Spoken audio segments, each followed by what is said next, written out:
I'm your host, Captain Ross Spencer, time traveling from World War One. We have Jack Death with us, aka at Mosh Shinobi. You can go subscribe to him in the description. Today is part of Zodtober. We've been doing all horrors for you guys all Zodtober long.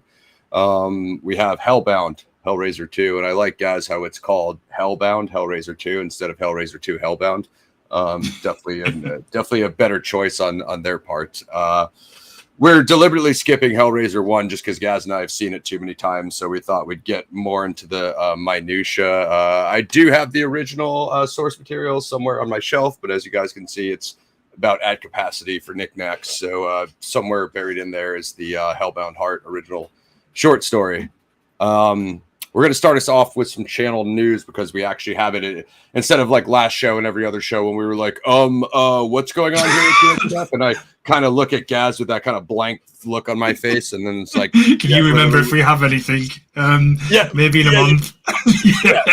Literally we have 30 projects going on. We just can't remember any of the names of them like we're on camera and supposed to be promoting them. So we're going to try to do something for a little different for a change and do the channel news and channel updates.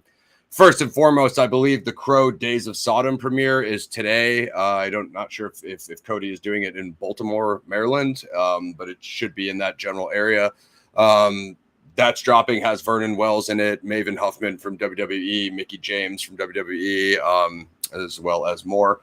So shout out to them. That should be sick. And then, that's going to be dropping end of next month on the Wet Paint Pictures YouTube channel. So head over there and subscribe. Watch out. You might see some familiar PXF faces in the fight scene at the end of that movie. So you never know what could happen over here at PXF. Skate to Hell premiere is in January in Vegas. Look out for that. Same thing. Might see some familiar Paradigm Review Show PXF faces in that, making a cameo as well. Exclusive Average Superstar TV film special dropping on PXF Halloween. You guys have seen the Dark Military Rogue trailer here on PXF, as well as the Camera X trailer. And so that's going to be dropping here on PXF Halloween, 7 p.m. PST. So pop over here for the live premiere. Join us in the chat if you haven't already seen Dark Military Rogue on Lauren's channel, which you can obviously go to the director's upload channel. Average Superstar TV, where I do a monthly kind of film and news wrap up with Lauren and Dave, and it's actually super sick. You can check out Dave's channel as well, Halloween year round. That dude covers everything. It sounds like it's like mostly horror, but he watches every show, he watches every movie a week of release, and he does all the short updates and stuff. So shout out to Dave, shout out to Lauren. Speaking of Camera X, you've seen the movie poster on my socials, and you've seen the trailer here on PXF. So that is out. I'll never get this right. This one I'm going to have to look up, guys. It is out on a couple of the horror distributors. The problem with the horror distributors, guys, is there's 500,000 of them. So the ones that it's on, I believe, is... And it's going to be coming to a lot more outlets soon, such as Tubi, such as Amazon. But... the ones that it's on right now are trashy horror movies. I did find some. I found POV horror on my TV, which is, I guess, a Samsung Smart TV. I don't know. They call it Smart Gas. I don't know how smart it is. And movie TV and channel. I that one I'm not 100% sure, but Camera X to K-Word, a pedophile, is out now on those three distributors. So written and directed by Lauren Lepre. With some executive production for PXF. So yeah, it is out if you can find it on those three. But like we said, it's going to be dropping on a lot more stuff soon, in addition to DOS dropping end of next month. And I'm not exactly sure when Skate to Hell is dropping. It's going to be next year, but there will be trailers and the premiere and all that stuff. But obviously, tune in, stay subbed, click the bell for notification, because that will tell you like when an upload drops. And you guys are definitely going to want to pop in and check out Dark Military Rogue on Halloween if you haven't seen it. So, yeah, there it is, guys. We finally did our drop with our updates and actually completed it. It's probably at least 5 to 10 shows there where we kind of did what's going on here at PXF again. But look, after like 15 shows, we finally remembered. So pretty good for us. Not bad. What up, Beckham? It's good, my dude. Them come back in 6 months for another update. Yeah, we'll totally remember. Sometime 2026, Ross will totally tell you the release date of Skate to Hell. You know what I mean? TB determined. So, without further ado, I think we can get to the reason why we're all here. Zodtober, 30 Days of Horror, going big. Gaz and I aren't the super crazy horror guys. Obviously, that's, Lauren Lepre is our lead horror correspondent, writer and director of Dark Military. Obviously, Dave is over there on Average Superstar TV with him and his channel, Halloween All the Time. But for October, we switch it up. So Hellraiser, written originally of the source material of Clive Barker. This, they start to spin off and branch out and kind of, add to the universe with each film. And this one is directed by Tony Randall, Doug Bradley reprising the role of Pinhead, Ashley Lawrence reprising Kristy, I believe Claire Higgins reprising Julia, even what's his name, Sean Chapman reprising Frank, and Gaz has some background on that when we come to casting and production. But assuming you've all seen Hellraiser 1, come to daddy, come on, Kristy. It's like the weirdest dialogue like you've ever seen, but it's the most grindhouse like sci-fi. I mean, I guess I think I can speak for you guys. I know you're more of a slapstick like horror guy, like Evil Dead trilogy type stuff. I'm more of like a sci-fi horror guy, Hellraiser, Alien. So I mean, do you lean into like sci-fi horror as far as the horror? Yeah, well, I'm a sci-fi nerd, so I actually like sci-fi horror a lot. Same. And the horror I tend to prefer is monster creature horror. Seen loads of, various zombie, werewolf, demon, vampire horrors, and then obviously love comedy horror as well. And that's about it. That's about as far as I go. But I actually, as many people do, I think Hellraiser 2 is much better than the original. Same. One of the best in the series. Yeah, I like the expansion on the universe, and we'll get into it. The philosophy and the mythos, you get to find more about like the Cenobites kind of just show up randomly in one, and which made them awesome, the first time you see them.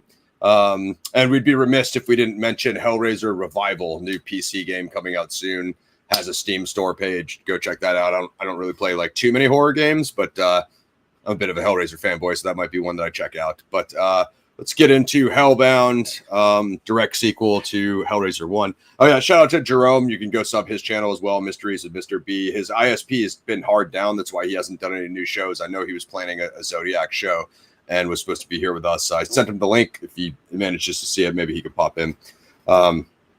Synopsis, a.k.a. plot summary. Kristy is brought to an institution after the horrible events of Hellraiser in 1987, where the occult obsessive head doctor resurrects Julia and unleashes the Cenobites in their demonic underworld.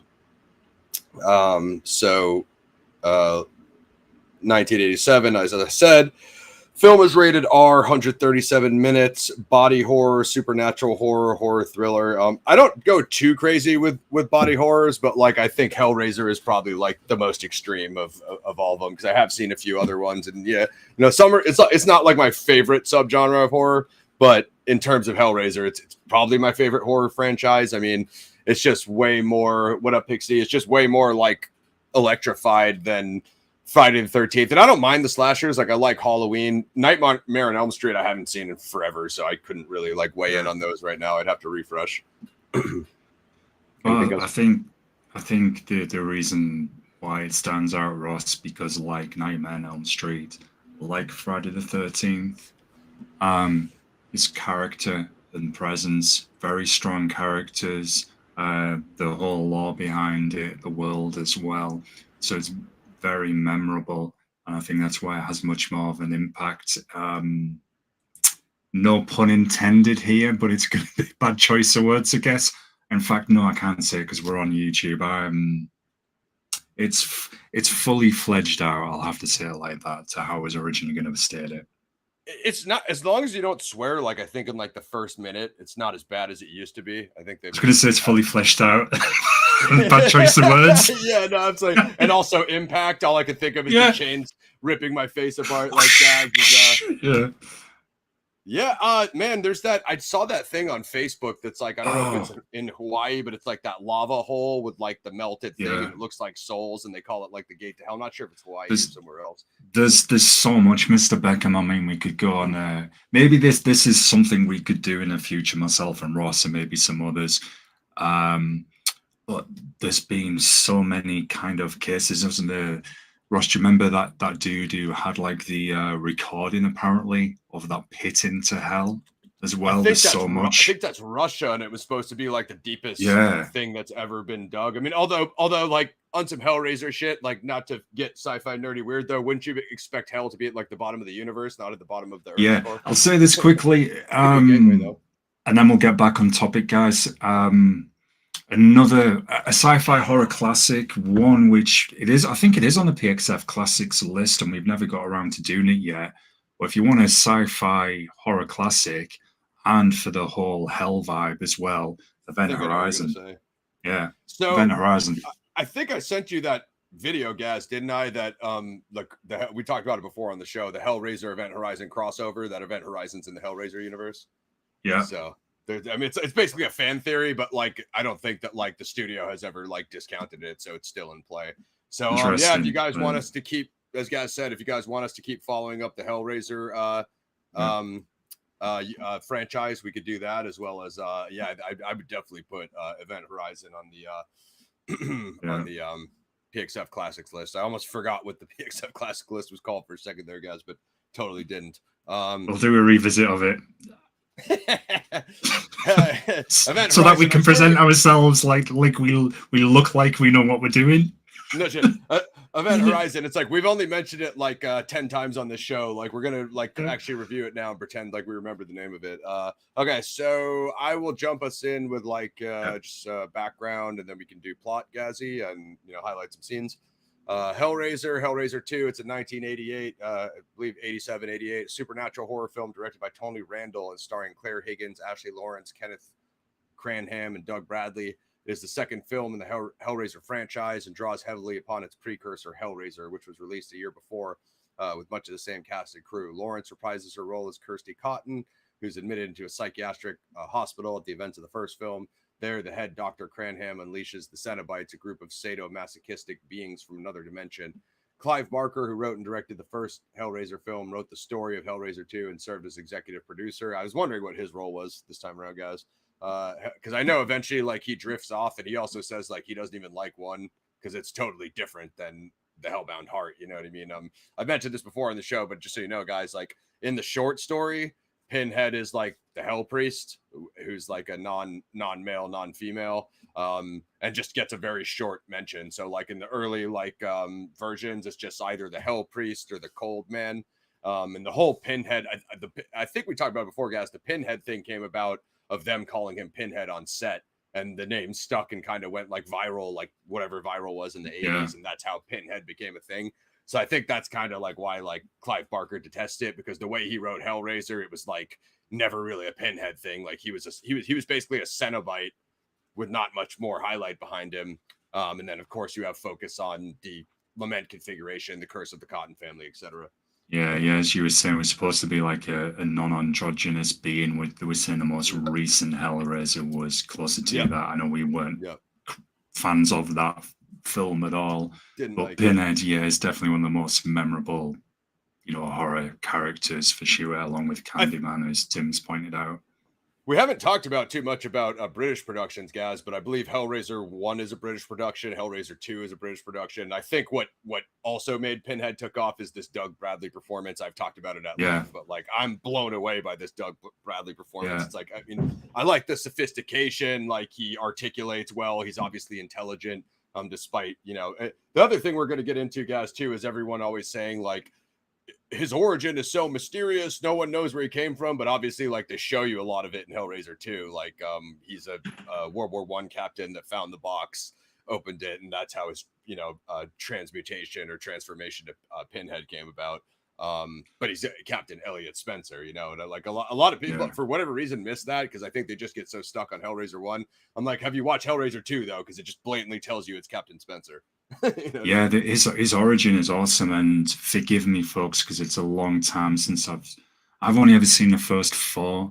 Ross has seen, I think you've seen about 10 of them or something. Seen Most of almost them. all of them. I don't know how many there is, but yeah, I've seen Yeah, like there's many, isn't yeah. there? Yeah, I think But Hellworld is that the MMO RPG where it gets super corny. yeah. That's like 7 or 8 or something. Is it Hellraiser 4, Hellraiser in Space, where you see the backstory on one of the female Cenobites, and she was like a French countess or a noble or something? Because that was actually quite interesting. She was an interesting Absolutely. character. Yes, dude. They're all pretty cool. You know what I mean? They Yeah. eventually explain the transmutation of the Chatterer and all that stuff, and we'll certainly get into that. And again, if you guys want us to go deeper, just tell us where to take it next. Because 3 is Hell on Earth in '92. So let me just jump back in here, guys. The Hellraiser 2 is an international co-production of the United Kingdom and the U.S. So we were kind of just talking about this, but it's a co-production. It's screened at Toronto Festival 88, mixed reviews upon release, 12.1 mil at the box office, and followed by Hellraiser 3, Hell on Earth in '92. Apparently Slipknot's seen the actual Hellraiser house in London. That's sick, man. I mean, That's really sick. That's a spot we should hit and chronicle for the channel if I make it out definitely, there. Definitely. Yeah, there's an episode coming up. Link that in with the other stuff. Have some sites to visit in up in the north, such as the Loch and Stonehenge. But we'll try to knock those out the list. So as Gaz and I were saying, 1920s India plot. Rather, let me not just start rambling at you guys. Plot in 1920s India, British military officer Elliot Spencer is transformed into the Cenobite Pinhead after opening the Lament configuration. Shortly after her father is killed by Frank Cotton, Kristy Cotton is admitted to a psychiatric hospital, interviewed by Doctor Channard and his assistant Kylie McRae. She tells her account of the events and pleads with them to destroy the bloody mattress on which her murderous stepmother Julia Cotton died. I'm definitely going to need to look up like the meanings of some things, guys, when we get later into some of these like symbolism sequences, or I'm just going to like get your take on it, because there's like the awesome thing about Hellraiser 2 is it just goes straight through like a chainsaw, but there's certain things that happen that you're like, they show it to you and you're just like, that's what makes Hellraiser so sick. It's either open to interpretation or they just show it to you and don't explain it. So it's dope. But at the same time, I'm like, there are certain things that just kind of like maybe got by me. I was just like, hey, but that's the Hellraiser universe, right? And that's what makes it so dope. Or we all have a different, interpretation of us, including us in the audience. So it will be cool to see, what the horror heads weigh in on in the chat. Go ahead. Yeah. It even sets it up for the way they introduce the Doctor, who has the famous line, which is, of course, used by the death metal band Aborted, which I'll get into when we talk about some fun facts. Just had to slip that in there. Everybody uses it. But when they first introduce him, though, that's Channard, I believe, played by the Shakespearean actor Kenneth Cranham. He's going to be bad, man, because he has that sinister presence, and he has this very, as Ross said, very clear, pronounced speaking voice, but there's an undertone there. This guy's sinister. Just the way he's talking about the mind as he's doing surgery, like, this is a guy you don't really want working on you. Nah. It's cool once they get up into his office with all the lament configurations he has and all his notes with the concept art of the box, and he's got the pictures of Captain Spencer, which sets it up that he's followed the possession of the box from owner to owner, which is sick. It's another amazing performance, a very sinister character, an amazing sequel performance. After hearing Kristy's story, Dr. Channard, who is secretly obsessed with the lament configuration, has the mattress brought to his home and convinces a mentally ill patient to lie on it and cut himself with a straight razor. The resulting blood frees a skinless Julia from the Cenobite dimension, and she subsequently consumes the patient for energy. Having sneaked inside Channard's house to investigate Kristy's claims, McRae witnesses the event and flees in terror.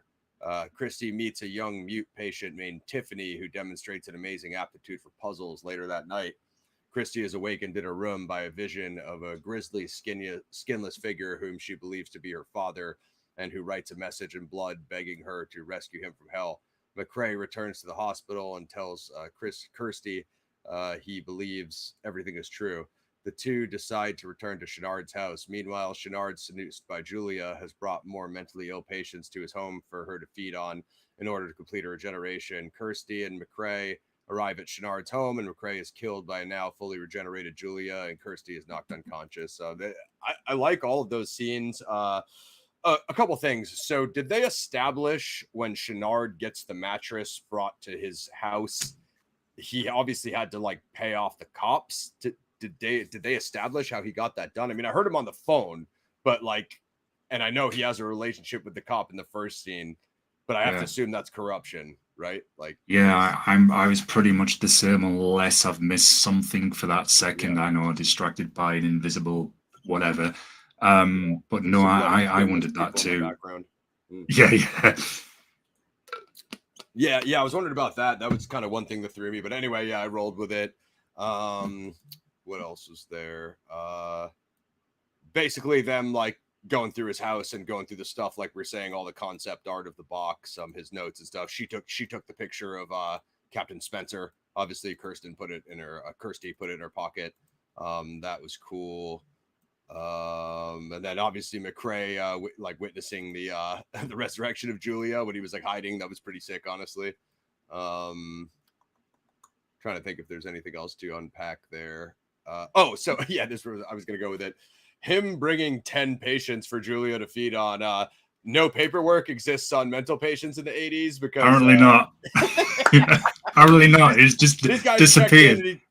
They checked in. He just brought him straight to his house. They never are found ever again. So and the funny thing, Ross, as well, like people tell us, oh yeah, the paper method was far more organized. Things didn't go as missing as easily as like some of our college essays did. Cough, how they would just miraculously disappear. But anyway, that's a whole other area of worms.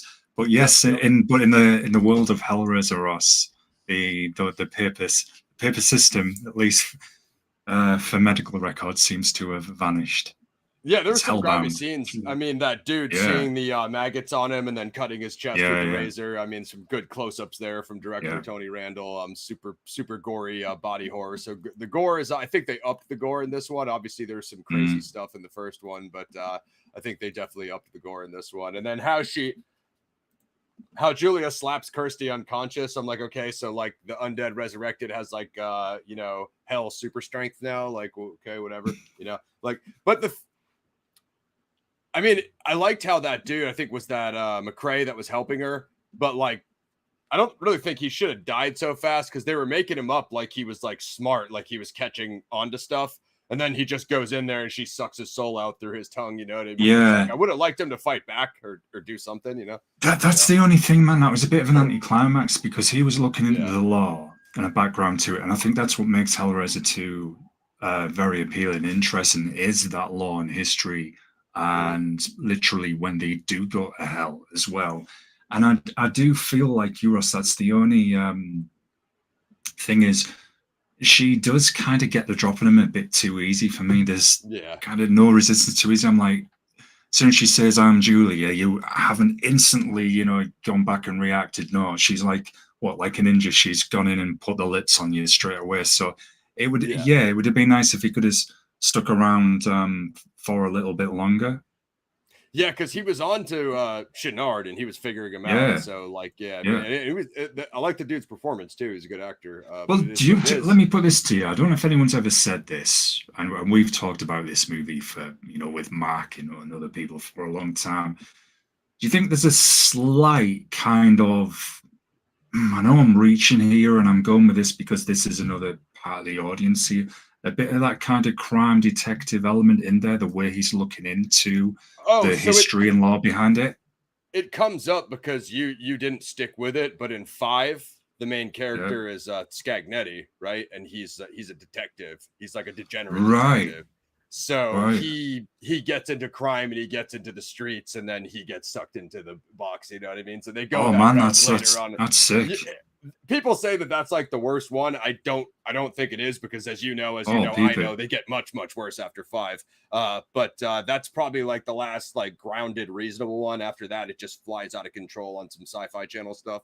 But yeah, they do go that route later on, where the main character is like a detective and all that sense. So for the true crime audience who need to get their crossover in their sci-fi horror fix, which no one is saying you do, but you do. So that's why Hellraiser's here.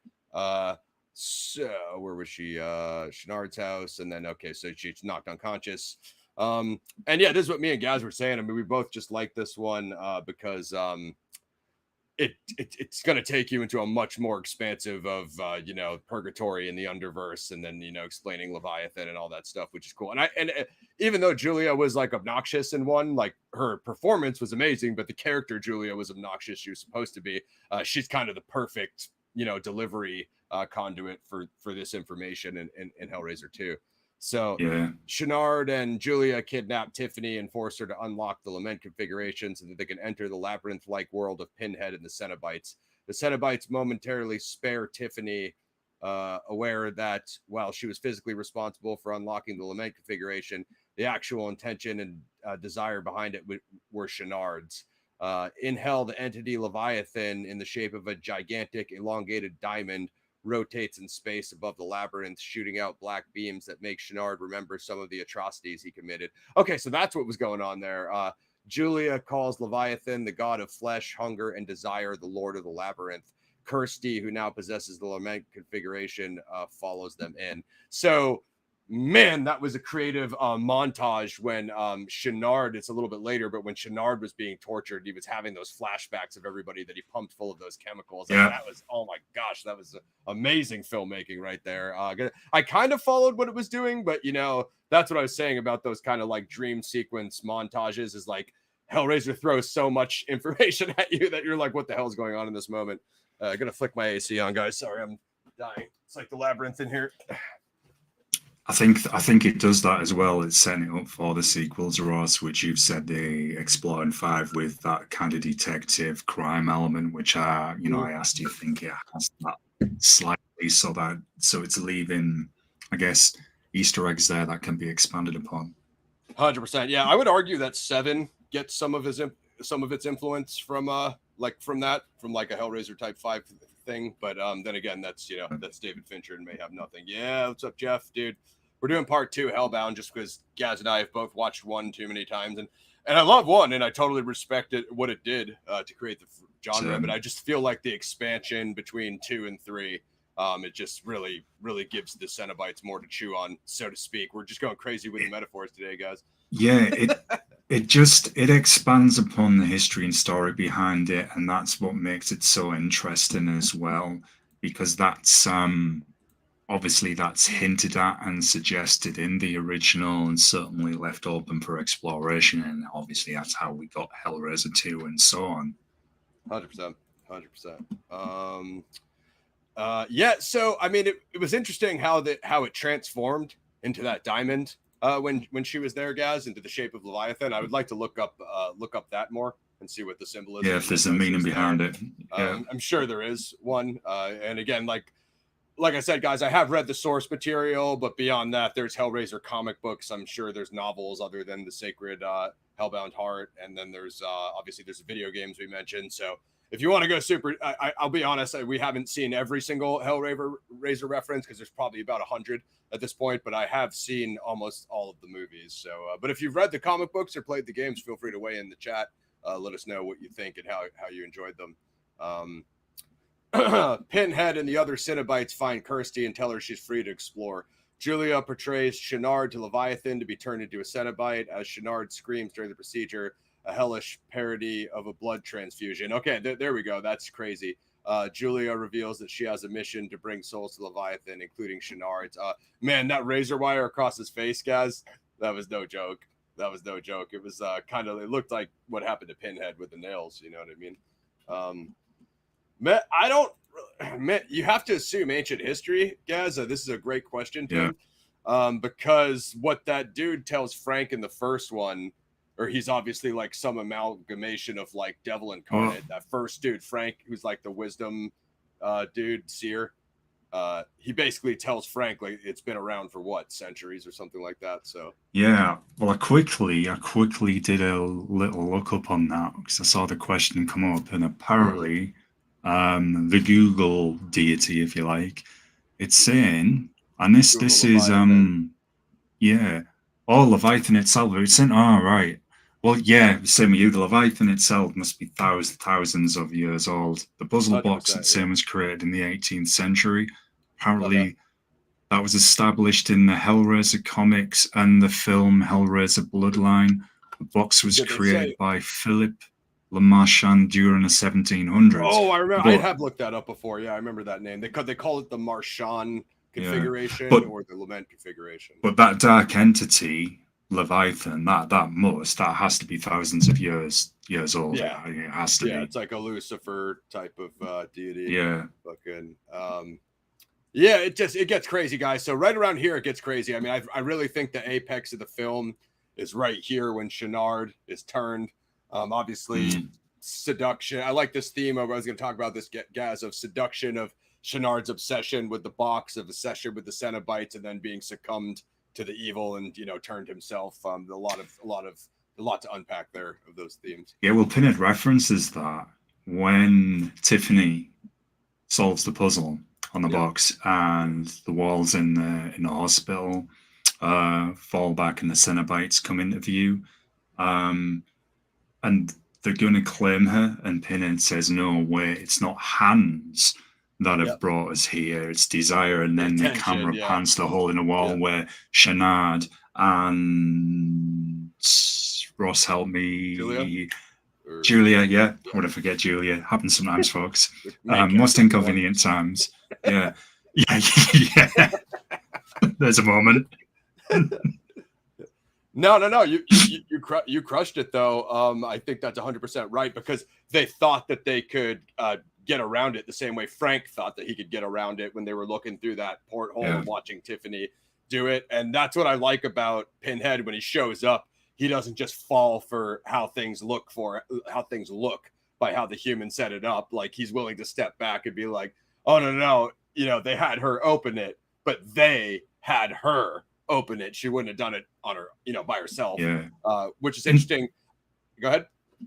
No, go on, man. You make your point. I'll add to it. I was gonna say, I don't know if it's plot wholly, because she made the deal with the Cenobites to send back Frank and one, and then Pinhead was kind of talking crap to her, and she's saying I didn't do it, and he acknowledged that. He's like, yeah, but we keep meeting up, we keep finding each other. Oh, you're so willing to play. So he was kind of like toying with her. But wouldn't the same rule apply that, like, Julia is the lost soul this time? So, and I know it'll probably come to this in this final act, but did they reconcile that? Because they were so hell-bent on getting Frank in the first one.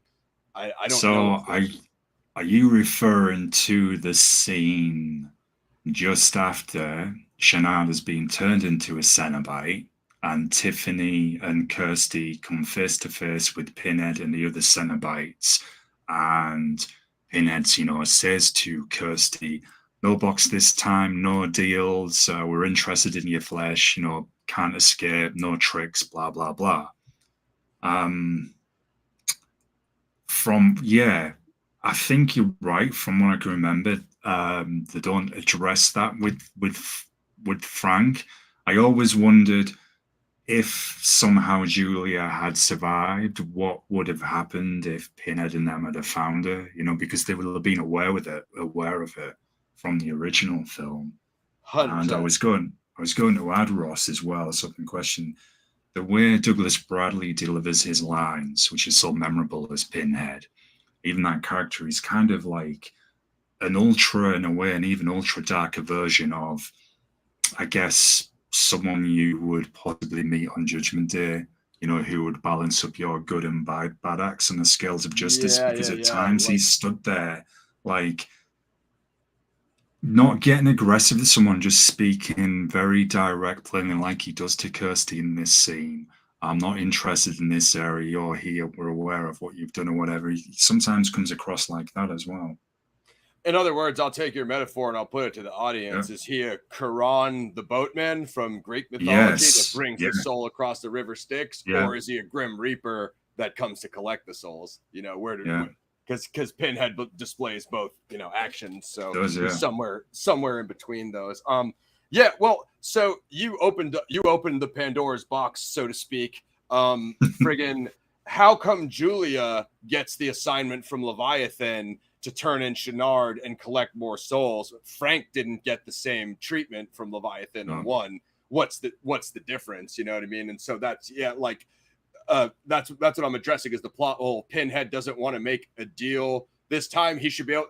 Kristy should be able to make the same deal for Julia's soul because she escaped, as you said, she reincarnated.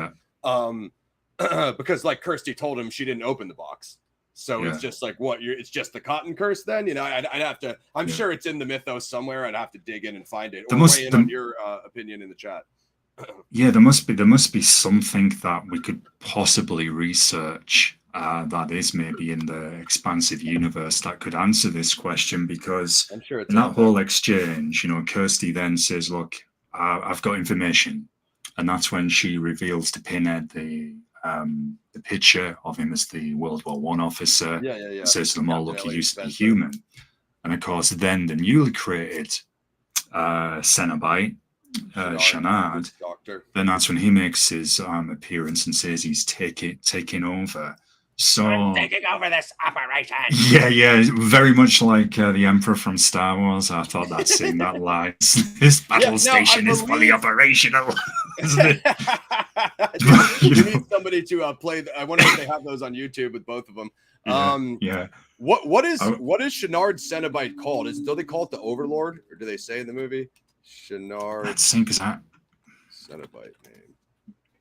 I was just going to say, whilst you're looking at... He's the Doctor Cenobite. He's also referred to as Channard Cenobite or the Doctor. Okay, I thought I saw somewhere that called him Overlord, but maybe I jumped the shark on the only way I guess what I could interpret it from that, Ross, is the Doctor then a more new, improved, efficient way of gathering souls and dishing out punishment? I guess that's all I can kind of go with. He's an upgrade for sure. I think Leviathan always pushes everybody, like because he's more demented than Spencer was, right? Spencer was probably just like generally interested in the mystic, and he was probably essentially a semi-normal, World War I captain, that he didn't have this like probably dark perversion, but Channard did. So the Cenobite is a reflection of your dark side, which is, Channard was the worst because he was torturing mental patients. You know what I mean? He was taking out his sadism on people who can't defend themselves, So. Which there's that famous scene which we see where he appears on the ward in hell, and it's the line that was sampled by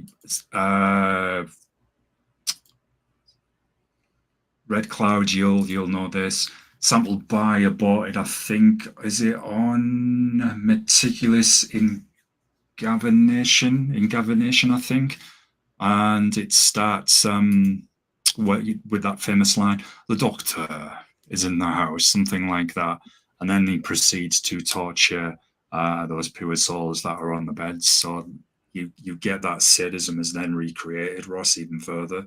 100%, yeah, that's what I mean, because Pinhead's not doing that. Like, he's like a hunter. He's going and hunting down the people that open the box and create the gateway, or whatever you want to call it, split the division between the two realms. And most of the time that's those people's fault, because in this case of Frank and other people we see open the box, they're usually bad people. So you know what I mean? Like, Pinhead's more of a hunter. He collects the souls for hell, but usually by bad people who bring it down on themselves. So you can't, it's hard to say. He's like a underverse vigilante. He's not necessarily bad. Against the people he usually goes after are evil. So could you argue then, in a sense, he's opened the box and, unintentional pun time again, has found his way into a world that he's kind of would get out of if he could, I guess, but couldn't. And you could argue maybe Kristy gave him that possible redemption arc by revealing he used to be human, and of course you see his human face and they exchange the smile. I have a good argument for this. So I think later on, after Doug Bradley's no longer in the franchise, I would have fast forward to Judgment.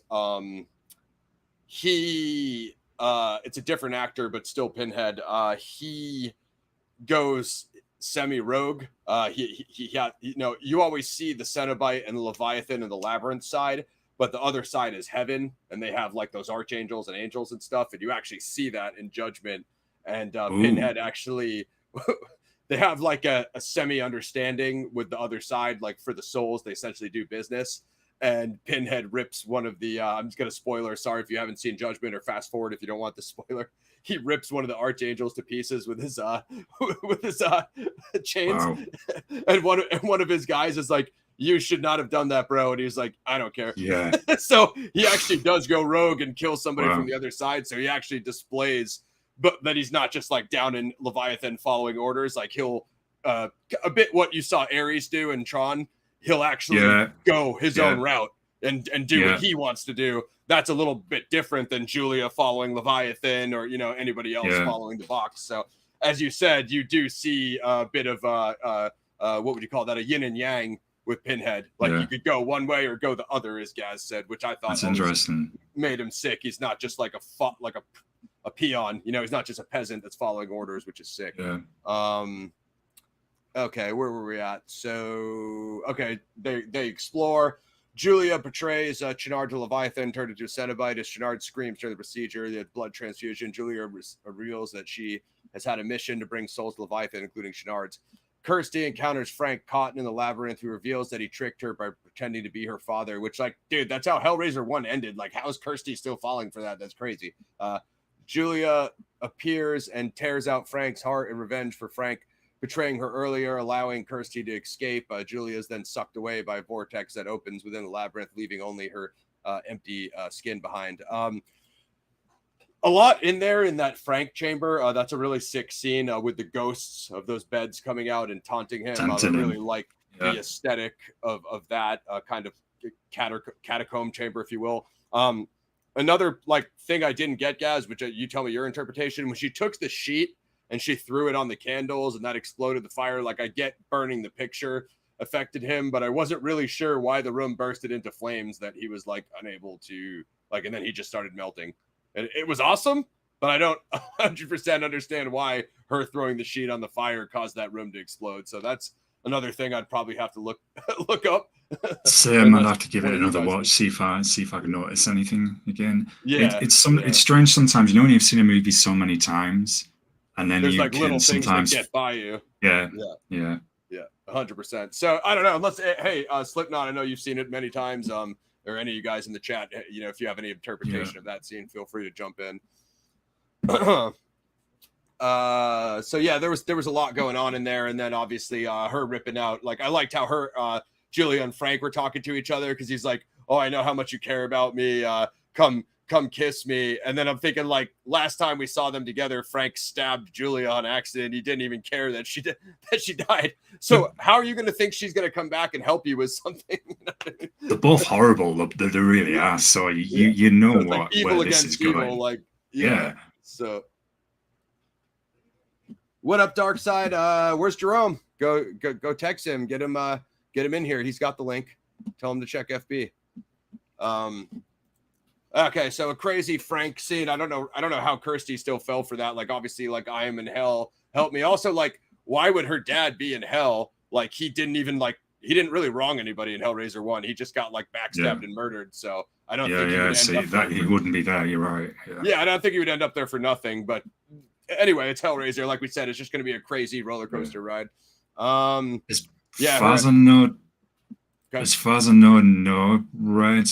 Myself and Ross do have a buddy. Shout out to Patrick, actually, who is very knowledgeable on the Puppet Master movies. Perhaps we can maybe get him on the show to talk about them one time. But I love Puppet Master. If Pat ever wants to come on to talk Puppet Master, I'm down.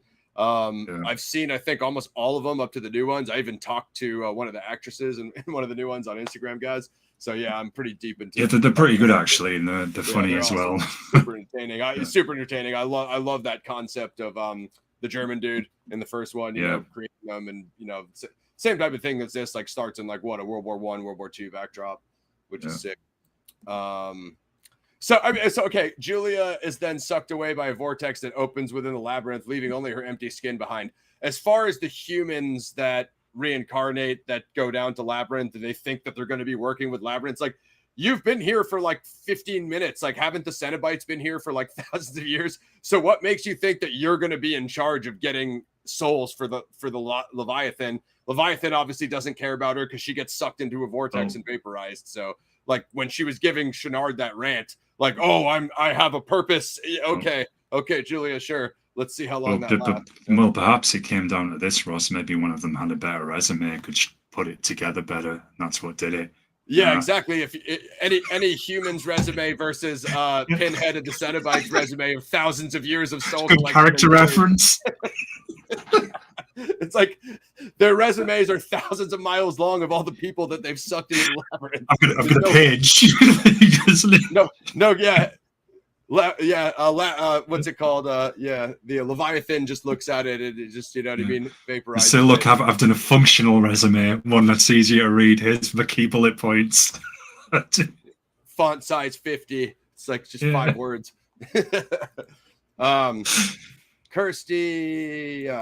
Kristy and Tiffany reconnect and attempt to escape, but are ambushed by Channard, now full Cenobite. The girls flee. This is my favorite sequence, guys. I'll get your favorite scene. Kristy and Tiffany I just read that part. Jeez, now I'm like a fucking broken record. The girls flee and encounter Pinhead and the other Cenobites. Kristy shows Pinhead a photograph of Spencer. This is what Gaz was talking about, that she took from Channard's study, and he gradually remembers that he is human. This is my favorite thing about him. Like Gaz was saying, like, he's been down there so long he forgot. Like, the thing I would say that is, it's only since World War I, it's like 200 years, but in whatever time that is, it could be thousands of years in that other dimension. But that opens up that question then, because usually they say whenever it's set in like another dimension or a hell dimension or something, or the opposite of that time moves slower. So in this case, it would be, as time moves faster, has it 100%. Been thousands of years for him, and that's why he's forgotten? I think that's my theory. I mean, we'll have to get the Clive Barker and the other source material, but that's my theory. And also, like we were saying, I view him as more indifferent than pure evil, because most of the time he shows up. Like, another thing, he made the deal with Kristy for Frank. So if he was just there for pure evil, he could have killed Kristy, he could have killed all the Cotton, he could have killed everyone. But he was willing to trade the soul for business. You know what I mean? So it showed like him willing to bargain. That's different than just pure evil. Which what up, Casey? Hey, Casey, welcome. Is the Casey? I don't know if you're making it down to the Crow premiere, but I think it's going down today. I don't know. I think she might be. I'm not sure she's out in that area. This is it shows a different kind of like indifference for Pinhead, which I think is sick. Okay. So he gradually remembers the other Cenobites. I think this might be what Gaz was talking about. The other Cenobites also remember that they were once human. Yeah. Suddenly, Channard appears and beckons Tiffany, who is shocked into regaining the power of speech, which is, cool supernatural theme. Pinhead and the other Cenobites attempt to fight Channard, but he easily overpowers and kills them all. Before being killed by Channard's scalpel-wielding serpents, Spencer exchanges a poignant glance with Kristy. Channard traps Kristy and Tiffany. Kristy finds Julia's flayed-off skin and puts it on over her own to distract Channard and give Tiffany enough time to solve the lament configuration again, this time in reverse. That is awesome. Like, I don't really have much to say about that, but that, for like a plot catalyst, that works. Maybe something different could have happened, but like, I'm all about just like something quick like that, just a quick distraction, and then it's extreme, but it like gets the job done. You know what I mean? Yeah, so it's utilizing the props as well, bro, and that's as well, and it works. 100%. And I mean, there's an argument now as time's gone on. She does kind of look like she's covered in Warhammer paint after it, but it works. That's what I always thought when Frank puts on what's his name's skin in the first one, and he has that like bloody ear and right side of his face, like. Okay, if you look at him from the right angle, it kind of looks like a human, but as soon as he turns, like, buddy, your face is falling off. Like, obviously she scratches it, but funny stuff. And dude, I don't know if they explained it as well. I think Julia said something about it, but when Julia sucked in all that other skin, she returned as herself. Frank had to wear the other dude's skin. So why wasn't Julia just wearing somebody else's skin if they would have kept the same formula from Hellraiser 1? So I think maybe this said something changed, but maybe what she was consuming was possibly cleaner for her. Somebody had a shower. A vegan, gluten-free diet, and the blood was higher quality, so higher quality regeneration, no toxicity. Someone who drank goat's milk instead. Sorry, folks. We'll get back on topic. I'm being oat milk. Okay. Yeah. Channard traps Kristy and Tiffany. Kristy finds Julia's. Oh, wait, did I just say that? God damn it! What am I doing today? This time in reverse. In trying to extricate his trapped serpentine tentacles, Channard rips himself apart, and the door to hell is finally closed. The girls leave the hospital. Two moving men are removing Dr. Channard's belongings from his home elsewhere. One is pulled inside the mattress, and the other witness a mysterious pillar rise from within. One of the faces fused to the pillar is the vagrant from the previous film, who asks the man, "What's your pleasure, sir?" The end. I guess we'll do a little bit. What's up, guys? I was just going to say it's a good setup for the third one because that's the pillar you see in the opening of Hellraiser 3. Yeah. And Red, I answered you earlier, man. I've got them. I know them. Yes, they're a good band. So we've got development, writing, casting, filming, deleting, and alternate scenes. Guess let's see what we can rip through. Development. New World Pictures greenlit Hellbound as the first film was still in post-production. I mean, that's like what I like about those days is like they greenlit it when the first one was not even done. Like they knew it was going to be awesome. Like, because nowadays, that don't happen because when it bombs, they don't even try to, continue the sequel. I mean, sometimes they do if they're shooting them both at the same time, but that's about it. Because of the limited budget of the first film, Clive Barker and producer Christopher Figg felt there were many unanswered questions left behind that the sequel was conceived with this in mind. Due to a stressful experience making the first film, Barker opted not to return as director, although he remained as an EP and a story writer. Michael McDowell was in talks to write the screenplay and direct, but rewrites of Beetlejuice and health issues had him bow out early in pre-production. That would have been interesting, guys. Same writer as Beetlejuice and Hellraiser 2, two different versions of the Dark World there. You'd have probably got more comic moments, I would think. Who knows? Yeah, it'd have been interesting. American filmmaker Tony Randall, a longtime New World Pictures employee and uncredited editor on the first film, was hired as director due to his experience working with Barker. Hellbound would be his directorial debut, but he had previously contributed uncredited directing work on DEFCON 4 and Godzilla 1985. Peter Atkins, an associate of Barker's from his days as a playwright, was hired to write the script. I just want to say, impressive as F-word directorial debut. Like, for that to be your first effort, you've never helmed a film before, like, insanely impressive. I'd like to, I know the names come up before, guys. I'd like to look him up and see what else he did. Maybe we could just do that real quickly here. Hellbound, Children of the Night, Amityville, 92, Hellraiser 3, Fist of the North Star. Fist of the North Star. Yeah, I don't really know any of this other stuff that he did, but cool guy. I absolutely rock with his work. Where are we at? Writing. Am I missing anything in the chat? No. Should Ross? I should get into them probably. Writing. The script originally featured the return of Larry Cotton, but Andrew Robinson declined to reprise the role. I think you were talking a little bit about some of this, guys.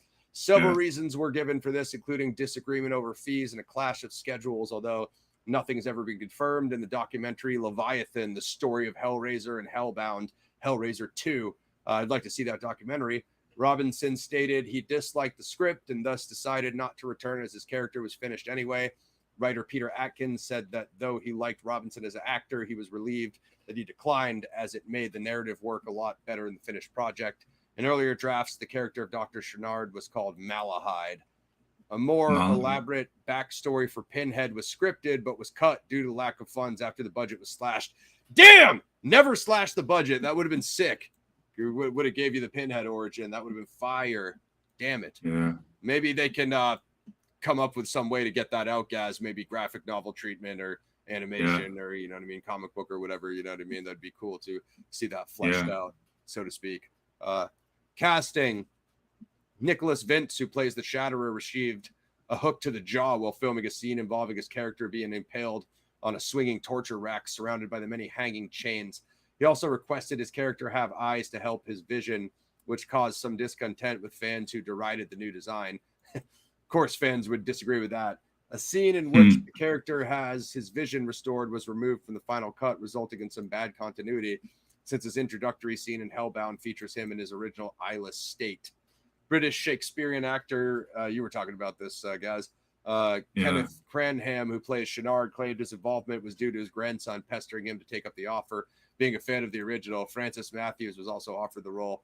Always dope when that happens. Shout out to the grandson. You know what I mean? You wouldn't get these legendary Shakespearean actors, like, because those guys at their age are probably like, "What the hell is Hellraiser?" You know, if you're what is this ghastly thing before me? Your grandson's like, "Hold on, Dad. Let me grab the hold on, Grandpop. Let me grab the VHS and pop it in for you. We're gonna do some Hellraiser research." Oliver Smith, who played Skinless Frank in the original, due to his skinny frame allowing the body makeup to be realistic, reprised his role along with 2 extra roles as Browning, the mental patient with delusional parasitiosis, and as the skinless figure Kristy sees in the hospital, who writes, "I am in hell, help me." That was a sick scene. Blood on the wall. Filming. Aside from Barker, most of the crew from the first film returned, including cinematographer Robin Vidgion and effects designer Bob Keane. The picture was due to have a much larger budget, but it decreased after financial issues with New World Pictures. Tony Randall claims the dark tone of the film reflected his own mindset on the world at the time. I could get that. Filming took place mainly at Pinewood Studios, Heatherden Hall in Ivor Heath. Buckinghamshire was used for the exterior shots of the Channard Institute. Deleted and alternate scenes. Originally, there was going to be an extra scene during the ending where Kristy and Tiffany were running from Channard. The scene was planned so that during their escape, the duo run into a doctor and a nurse. The doctor demands to know what they were doing. Kristy backs away in horror when suddenly the doctor and nurse turn into Pinhead and the female Cenobite before she and Tiffany continue running. The scene was filmed but was ultimately dropped from the final cut for 2 reasons. One was because the filmmakers thought that having actor Doug Bradley as a normal doctor would confuse the viewers, and another was because the special effects for the scene turned out poorly, so it was decided to discard it altogether. It sounds like a decent scene, guys. However, a photographer who was on set took some photos of Pinhead and the female dressed as surgeons, which were used for promotion of the film. I think I heard about this, and were also used for some VHS DVD covers, confusing fans and starting rumors about an infamous deleted surgery scene. Some trailers do show a few shots from this unfinished scene, as well as parts of another deleted scene with Shatterer stopping the elevator with his hand and jumping at Kristy and Tiffany. The lost scene was eventually rediscovered on a VHS work print and announced as an extra for Arrow Video's Blu-ray reissue of the first 3 films of the series. There it is again, Arrow Video. Shout out to those guys. That's sick.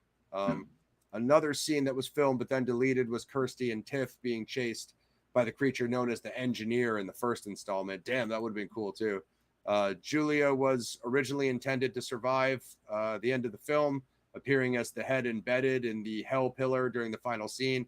However, Claire Higgins did not want to return for more sequels or requested her character be killed off. I mean, I get it, but like, honestly, when an actor requests that to you, you're like, well, I'm the writer and the director, so I do like whatever I want with your character. And if you don't want to play it, we just have somebody else do it. It's kind of how it works, but whatever. And if Ed was just on the pillar, could have just said, right, it's on the pillar, they just, CGI or whatever, special effects, right? I agree. I agree. It's not like you got to come up and,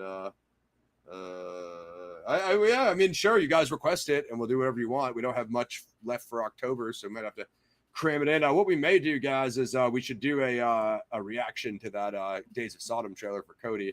We can try to bang that out maybe on Devil's Night or something. You know what I mean? You were about to scare me then. I thought you were going to say for the new run-in, man. I thought, please, no. I thought, no. Announcement. We're actually, we could roast it. I mean, it goes either way here at Paradigm Review Show. It's either a review or it's a roast. And I mean, that Running Man trailer doesn't look good to me. I just saw it last night at Tron, but special PRS special alert. We will be doing Running Man OG next month. Arnold Schwarzenegger, originally written by Stephen King, because every time Hollywood makes a P-make, it's on PRS to fix it and review the original for you. That's just what we have to do here. Sorry, guys. Release. Hellbound was initially rated X by the Motion Picture Association of America, which would have limited it to those 17 and older. Barker attributed this to preferring explicit displays of the grotesque rather than hinting at it. Hellbound, Hellraiser 2 was shown at the Toronto Festival of Festivals on 9 September 88. It was released in the US on 23rd September. During its theatrical release, Hellbound grossed 12 mil in the US and Canada and 980 euro in the United Kingdom. Critical response. I mean, we don't need to do too much critical response. You guys already know what they said. Roger Ebert of the Chicago Sun-Times described it as some kind of avant-garde film strip in which there's no beginning, no middle, no end, but simply a series of gruesome images that can be watched in any order. That's a hilarious description of the continuity and pacing, though. And that's why I kind of rock with Ebert, because some of his descriptions are just awesome like that. Like, from him saying that, you can't tell if he liked it or not. You know what I mean? Yeah, he's kind of...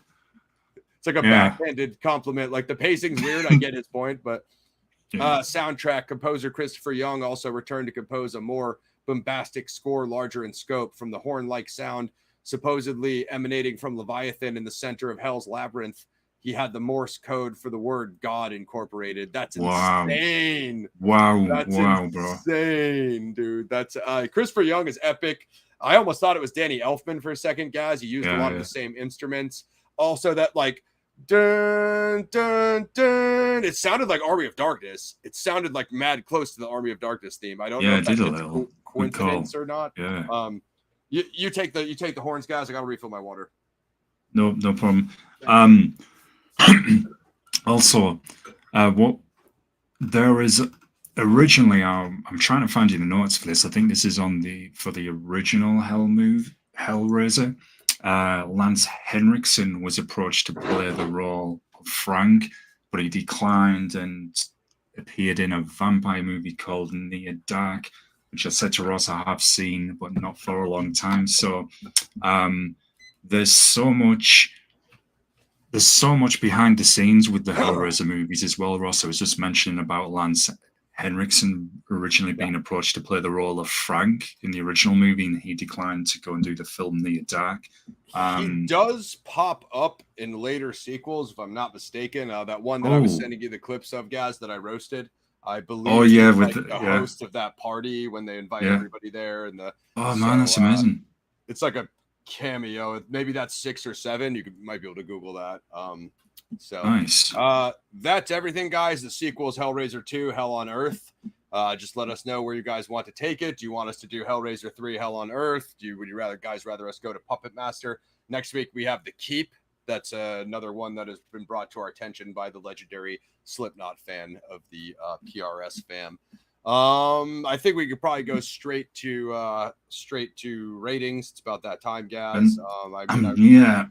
I'm just going to share some quick fun facts, I guess, I should have said this related to Scott. I should have said this just a moment ago. So, the Belgian death metal band Aborted have several songs that feature samples from the Hellraiser film franchise. Most notably, their 2024 album Vault of Horrors includes a track inspired by the movie. The Aborted songs that feature Hellraiser samples include Hellbound, which is taken from the just mentioned Vault of Horrors. And it says it continues Aborted's tradition of drawing lyrical themes and samples from horror films. Coronary Reconstruction is the title track from their 2010 EP that features an audio sample from Hellbound, Hellraiser 2.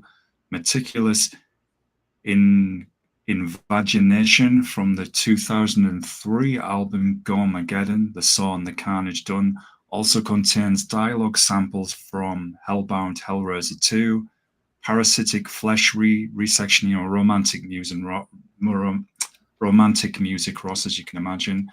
That's another track from The Saw and Carnage Done, and that also features samples from Hellbound, Hellraiser 2. So that's really interesting because hearing those albums, Ross, as well, and I've heard so many other death metal bands sample Hellraiser.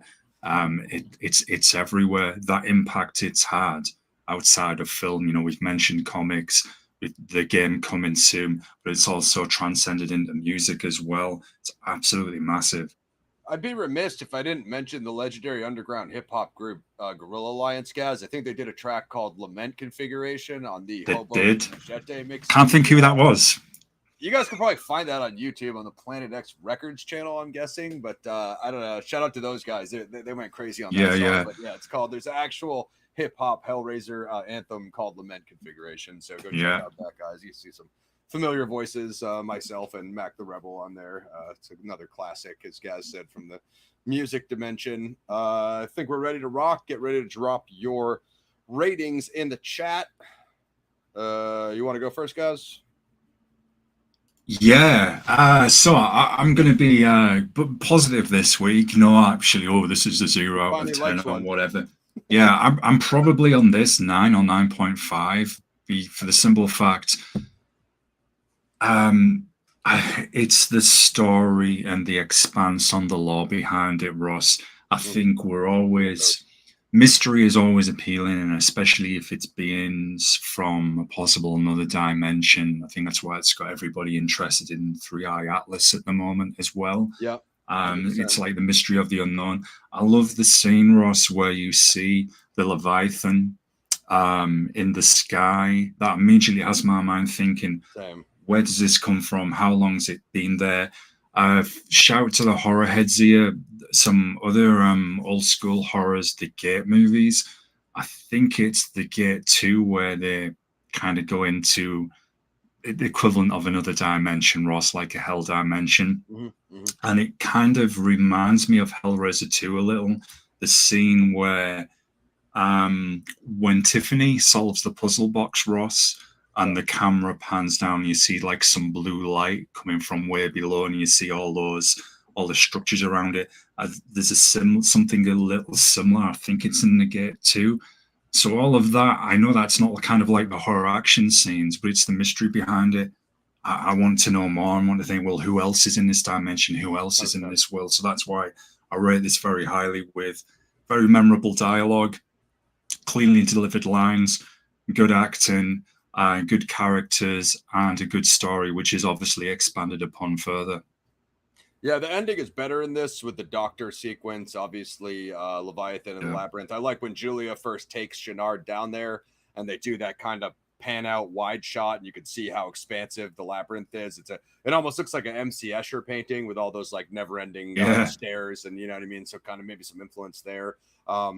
Leviathan almost kind of looks like the gateway in Tron. You know, it's obviously seems like a good call. A dark god. Yeah, I'm fresh out of Aries, so I think it was our boy Jerome is a horror expert, and he kind of wanted to cover Hellraiser, so we decided, he brought Hellraiser, and we were kind of planning on doing it anyway, and then Gaz and I kind of we chose Hellbound just because we thought this was a little bit more to chew on than Hellraiser 1. I mean, Hellraiser 1, like I said, for like if you want to almost call it a prequel or a original, it's the way it establishes everything. The Lament configuration and the Cenobites and Pinhead is epic, but it just takes a little bit too long to get going. Like it almost kind of follows like a regular like slasher pace, where like Frank is kind of just like killing people and like eating them, and then it doesn't really get going till the end, where I feel like the pace in Hellbound gets going much faster. Channard brings Julia to his house right away, and then he's like getting into it with her, and then it just like it moves along a little bit quicker, and then you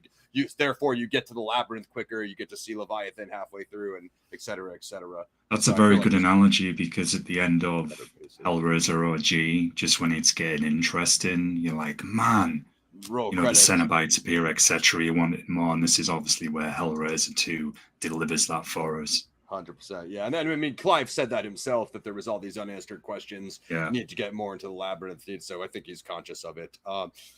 Looks like I had it. It's a 6.4 out of 10 on IMDb. Looks like I had it as a 7. I just changed it to an 8 because I've probably only seen it maybe 1 or 2 times beyond this last review. I liked it a lot more. Like I said, pacing flies. Labyrinth is crazy. Leviathan is nuts. It's my favorite part. How the Lament configuration changed to the Leviathan shape when she was down there. I think that's probably why they changed the shape of it in that remake we watched on Hulu, guys. So there's the transformation of the Lament configuration, a bit of a Guerrilla Alliance bar there. But absolutely sick. I'm going to give it an 8. Feel free to drop your ratings in the chat, guys, if you want to rate it. And I don't think we have much more beyond that. Obviously, soundtrack is banging. Let us know if you guys have looking forward to that new video game, if you've read the comics, as Gaz said, or any of the other alternate Hellraiser content we may have missed.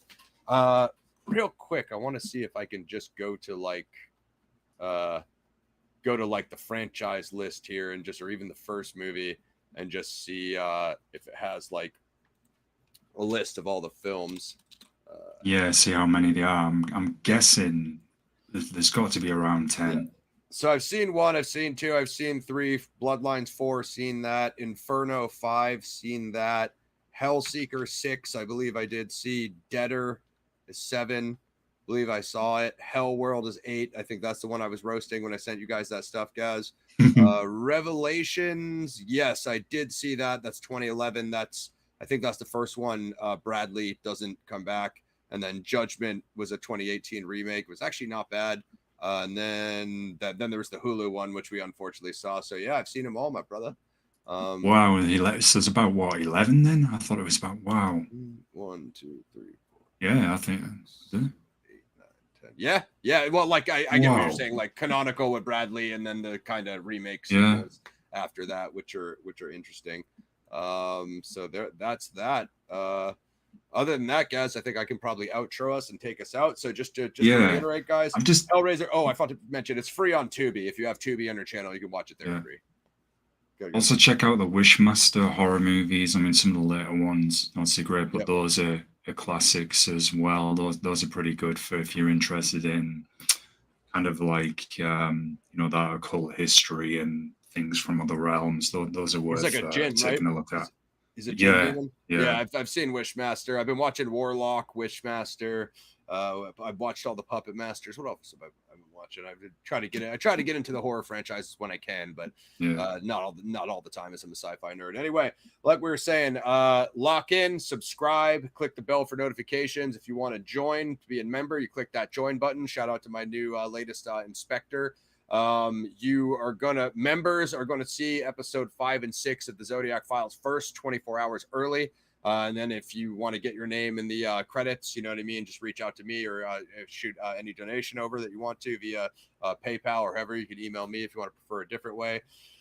Dark Military Rogue dropping on Halloween. It's already up, so you can favorite it. We'll watch list it, do whatever you want to do, get your notification, and it's also on Lauren's channel if you want to check it out over there in the meantime. Camera X is live on those 3 channels I mentioned, but they're subscriptions, so we will update when there's more releases. Days of Sodom dropping end of next month. The premiere is tonight. I think that's out in Baltimore. What else? And Skate to Hell premiere is in January, so I'm going to see if I can try to make it to that in Vegas. But other than that, look out for all those guys. Going to be banging. Might have a couple. So we got the Keep for the next show. And then if Gaz and I could squeeze it in, we might try to do a little Days of Sodom trailer reaction for you guys. And I may try to squeeze in one other show, maybe a Zodiac panel for a movie review if I'm able to get everybody and get it scheduled for end of the month. So look out for all of that. Like, sub, share. You can head over to Gaz's channel at Mosh Shinobi, sub over there. Shout out to Pixie for helping us out with the links, and shout out to everybody who came through. Jeff, Tim, Slippy, Beckham, Pixie, Red Casey. Cloud, and I think that was everybody in Casey. So yeah, good stuff, good show. Hellraiser 2, Hellbound, Hellraiser 2 out free on Tubi, and I'll get the description updated with the trailer. Anything else, Gazzy, before we wrap? Just thanks everybody for coming through.